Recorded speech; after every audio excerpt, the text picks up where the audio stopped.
हम ताली बजाना जानते हैं।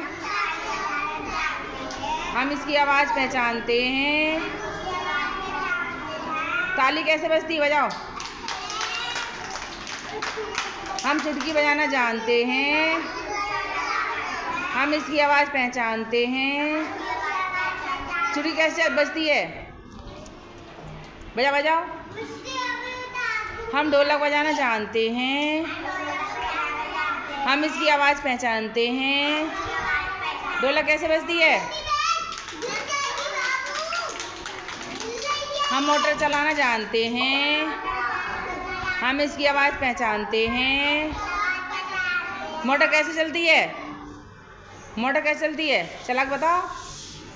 आवाज़ कैसे करती है मोटर, आवाज़ करके बताओ।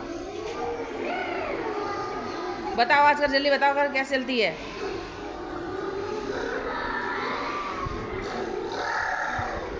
ताली बजा जोर से।